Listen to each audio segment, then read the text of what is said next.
Tama na. Ano to?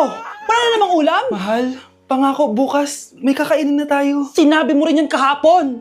Paano tong anak natin, ha? Paano natin ito bubuhayin? Mahal, please, magtulungan tayo. Makakaahon din tayo dito. Ayoko na. O ito, ikaw na maghalaga niyan. Mahal, please, wag mo naman kaming iwan. Babalik na ako sa dati kong buhay. Sa buhay na nakakakain ako na masarap. Sa buhay na nakakapag-party ako. Sa buhay na prinsesa ako. Ayoko na ng gantong buhay. Mahal, please, babawi ako. Kaya mo na yan.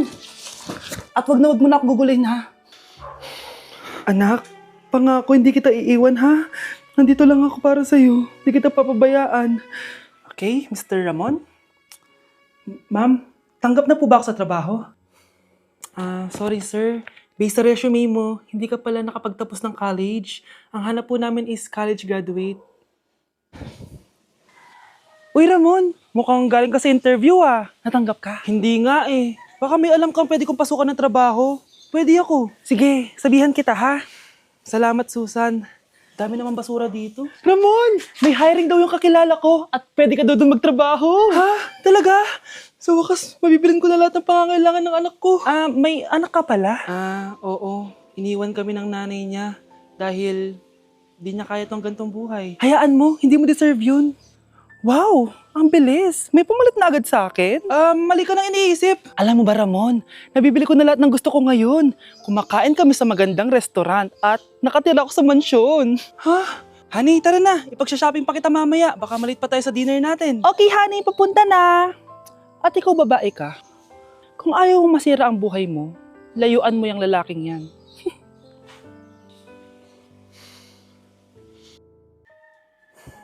Iniisip mo pa rin ba yung sinabi ng dati mong asawa? Baka totoo nga. Na isa lang akong hampas lupa.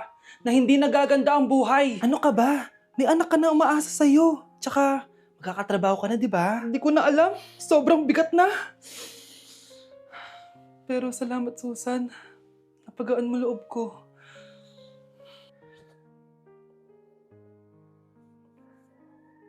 Hello, ma'am. Thank you for calling. How can I help you? Baby, wag ka muna umiyak, please. Sorry, ma'am. Ako muna bahala kay Scarlett, ha? Mag-focus ka lang dyan. Thank you, Susan. Yes, ma'am. I will help you. Scarlett, pagtanda mo, magiging proud sa'yo ang tatay mo. Tay, papasok na ako ng school, ha? Grabe na talaga anak ko, oh. Dalaga na talaga. Proud ako sa'yo, anak. Mas proud ako sa'yo, Tay. Kasi kahit sobrang hirap ng buhay natin dati, nakaya mo. O, tignan mo, manager ka na ngayon. Lahat ng ginagawa ko, anak, para sa'yo lahat to. Naku, ang sweet naman na magtatay. Sana, ikaw na lang naging nanay ko, Tita Susan. Ha? Ano ka ba, Scarlett? Oh, sige na, malilate na pala ako. Bye tayo, bye, Tita. Hi, first day of school. Sana maging masaya tong chapter ng buhay ko. Kailangan may picture ako. Hoy, cellphone ko! Akala mo ba makakatakas ka? Balik mo yan. Miss, cellphone mo ba to? Cellphone ko. At doon nagsimula ang kwento naming dalawa. Sa susunod kasi, mag-ingat ka. Salamat ha. Simula nun, palagi na kami sabay kumain. At syempre, nagsishare ng baon. Palagi din kami tumatambay pag walang teacher at pinagchichismisan namin ang mga classmates namin. Sabay din kami umuwi hanggang sa... Uy, Scarlett! Tara, sabay na tayo umuwi. Sige, tara. Kunin ko lang yung mga gamit ko, ha? Oh, kanino galing yan? Ito, binigay nung crush ko. Wow, ganda. Oh, tara na, uwi na tayo, ha? Di na pala ako sasabay umuwi. May gagawin pa pala ako. Sige na. Hoy, sabi mo sabay tayo umuwi. Ano nangyari dun? Balita ko, dyan nagtatrabaho yung dati kong asawa. Siguraduhin yung masisisante nyo yan. Dahil ayaw ko ng peste sa kumpanya ng asawa ko. Naintindihan? Susan, alam mo, feel ko talaga mapapromote na ako anytime. Kasi sabi ng manager namin, isa ako sa pinakamagaling sa amin. Ngayon pa lang, congrats na kita. Simula pa lang, alam ko naman na kaya mo. Alam mo, okay din pala na hiniwalayin ako ng asawa ko. At this ngayon, alam ko talaga kung anong habol niya sa akin.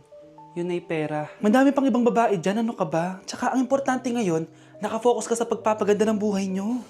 Oh, luto na to. Kain na tayo. Yes po, ma'am. Okay po. Ma'am, i-hold ko po muna kayo, ha? Wait for a while. Sino itong tumatawag? Sir Ramon, may bad news po ako sa'yo. Ayaw ka po ng boss namin. Ano? Kaya tatanggalin ka sa trabaho. Anong tanggal na ako sa trabaho, ha? Utos lang po sa amin. Hindi pwede yun. Sorry sir, humanap ka na lang po na ibang trabaho. Bakit puro na lang kamalasan dumadating sa buhay ko? Ay. Si Michael ba yun? Michael! Scarlett? Bakit pinauna mo ako umuwi kahapon? Eh di ba palagi tayo sabay umuwi? May ginawa ako. Tsaka baka magselos yung nagbigay ng bulaklak sa'yo. Para ka namang ano dyan? Tsaka alam mo, na-realize ko, hindi ko na pala siya crush. Tara na nga, manood na lang tayo ng movie sa bahay, yung horror. Sige na nga. Michael? Ma? Ano ginagawa mo dito, ha? Get in the car, uuwi na tayo. Di ba sabi ko sa'yo, nababoard ako sa bahay, kaya umalis ako? Michael, siya yung nanay mo. Kilala mo nanay ko? At sino naman tong babaeng kasama mo, ha?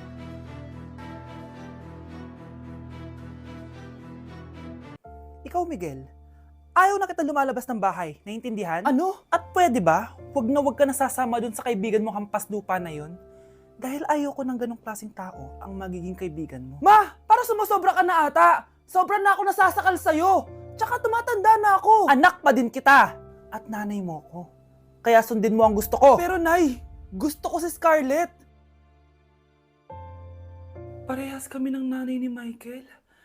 So ibig sabihin nun, magkapatid kami? Sinong kapatid mo, anak? Wala po, Tay. Bakit po? Anak, wala na ako sa trabaho. Tay, pero wag ka mag-alala, anak. Iisip ako ng paraan. Hindi tayo maghihirap. Magtutulungan tayo dito, Tay, ha? Kaya natin to. Salamat, anak. Susan, sure ka ba dito? Last money ko na kasi to eh. Magtiwala ka lang, Ramon. Para sa anak mo. O, ito na mga pinagawa mo, ha? Magbenta na tayo. Tara na. Sige, tara. Scarlett, ayaw sa'yo ng nanay ko. Ayaw niya akong magipagkaibigan sa'yo. Pero hindi niya ako mapipigilan. Michael, may kailangan din ako sabihin sa'yo. Yung nanay mo, tsaka yung nanay ko. Kailan ka pa natutong hindi sumunod sa akin, Michael, ha? Ma, dahil ba sa babaeng to? Please, tama na! Ayaw mo talaga makinig sa akin? Pwes, ipapadala na kita sa US at doon ka na mag-aaral. Michael,